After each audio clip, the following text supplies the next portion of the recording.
Have you ever felt the ground shift beneath you? Not from an earthquake, but from the gut punch realization that someone you just trusted broke you. Not physically, but emotionally, spiritually, existentially. Today, we're talking about betrayal. Not the movie scene kind of dramatic music, courtroom drama kind of a thing, but the quiet kind. The kind that whispers. Was any of this real? And that whisper, it echoes louder than a scream. Welcome to the Catalyst Podcast. I'm your host, Jason, and you can catch us on all your favorite platforms: Facebook, YouTube, Instagram, Threads, and TikTok. You can also listen to our episodes on Amazon Music, Apple Podcasts, Spotify, iHeartRadio, and Podbean. Let the Catalyst Podcast be the spark that fuels your journey to a more fulfilling life. Together, we can explore new ideas and unlock your potential, as well as my own, because I learned some stuff too. And we want to hear from you. If you're interested in being a guest or a contributor, reach out to us at catalystmotivationpodcast@gmail.com.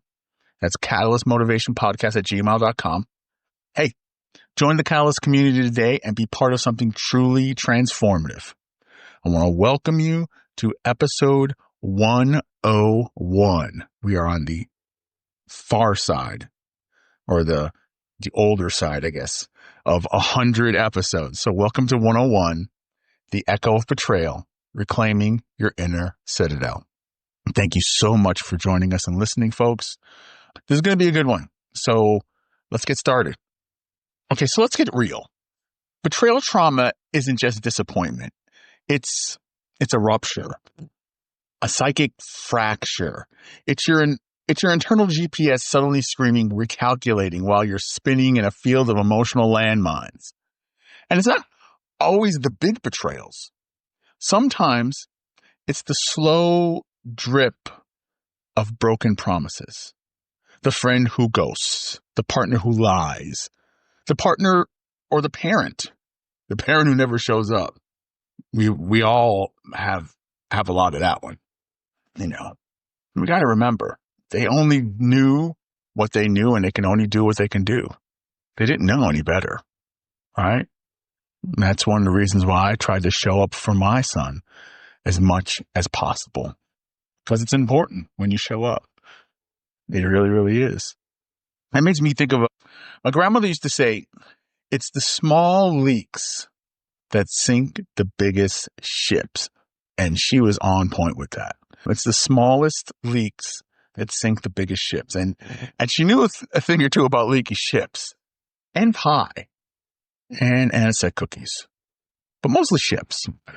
So, no, her anisette cookies were the best. Oh my goodness. I missed them so much. And my love for blueberry pies comes from my grandmother. Right?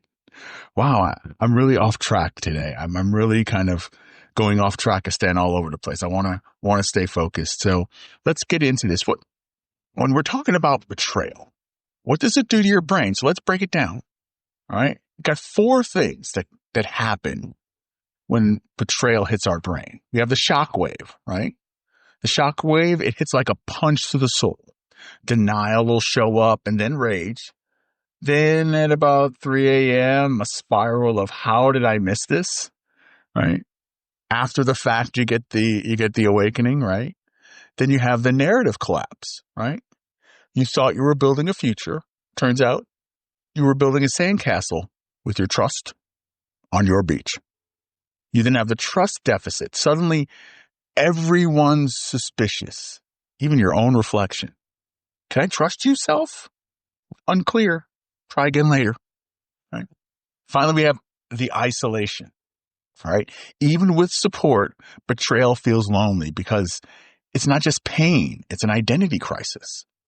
And no, Becky, I don't want to hear plenty of fish in the sea. I'm not fishing. I'm drowning. Right?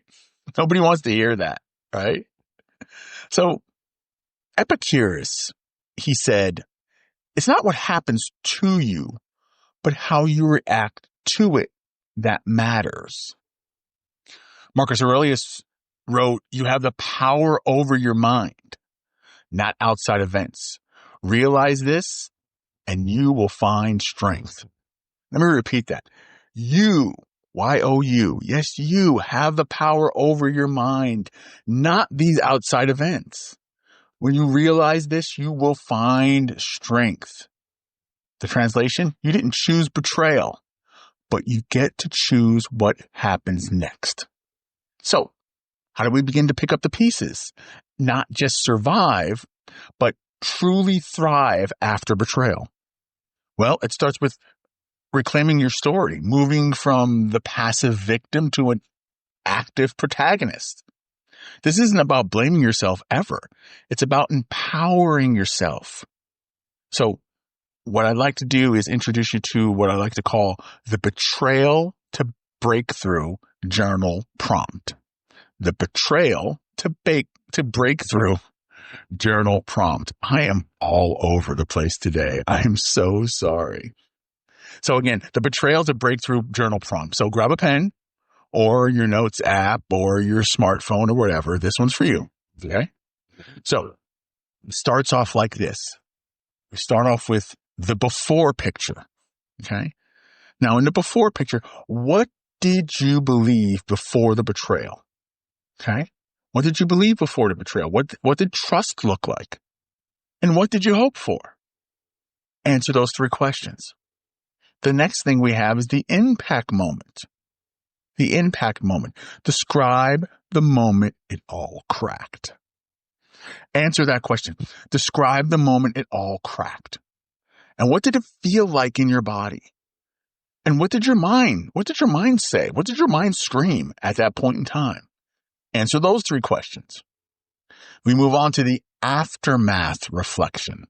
So after the fact, we're reflecting on how did it change you? How does this betrayal change you? Right? What beliefs were shattered? What beliefs were shattered? And what did you lose? And what did you learn? What did you lose? And what did you learn? So as we're looking at these questions and we're seeing what they're saying and what they're asking, it's really coming down to the core of what the pain is from. Finally, we have the stoic reframe. Well, we have two. We have the stoic reframe. All right. The stoic reframe. What is in your control? What's in your control? What can you control? Opposite of that, what isn't in your control? And what are you choosing to do with this pain? So what's in your control? What's not in your control? And now that you understand what you have or what you're dealing with, what are you choosing to do with it? What are you choosing to do with the pain? Are you choosing to use it as a crutch and be a victim? Are you using it as a motivator to lift you up and inspire you? What are you doing? Right? Finally, the forward focus. The forward focus. What's one small step you can take this week to rebuild trust? Not only with yourself, but with others. Not only with yourself, but with others. For example, this week, I'll be journaling 10 minutes each morning. I'll say no to things that drain me, and I'll say yes to my own healing. Okay? Makes sense, right? Makes sense. Journaling, saying no to things that really drain me, and saying yes to healing. Heal yourself. Heal the child inside of you. Because we can all agree, betrayal hurts like hell, but it doesn't have to write your ending. It doesn't get to do it. It doesn't have to do it, and it doesn't get to do it. You get to write your ending. Y-O-U. This isn't about forgetting or rushing to forgive. It's about reclaiming your power, rebuilding your inner citadel, and remembering your peace is yours to protect. Because you're not broken. You're not broken. You're rebuilding. This isn't about forgetting or rushing to forgive if you're not ready. It's about empowering yourself to move forward, not despite the wounds, but with the wisdom it is imparted on you. It's about recognizing that while others may try to dictate your story, your response, your resilience, and your inner peace are always within your power. Remember, your inner citadel is always yours to fortify. always yours to fortify. No, folks, that's it for today. If this episode has resonated with you, I want to make sure that you please share it with someone who might need it. Like and subscribe our podcast. Share it. We need you. We want you. We love you. We want to share our voice with you. We want to share our voice with others. And the best way to do that is for you to like, share, and subscribe. We'd really, really appreciate it. Also follow us on Facebook, YouTube, Instagram, Threads, and TikTok for even more inspiration. So thank you. Thank you so much. Thank you for all of those who are listening in places like, oh my goodness, we've got some new places. We've got Thailand, we've got the Philippines. There's some folks in India. Again, we always get some folks in Russia, Italy, Germany, France, Spain, South Africa. I believe there was some in Mexico, the States, Canada. Thank you all so much for listening. We really, really do appreciate it. Keep listening. This was episode 101 of the Catalyst Podcast. We look forward to hearing and seeing and listening and being with you on episode 102. Thank you so much for listening. Go be great.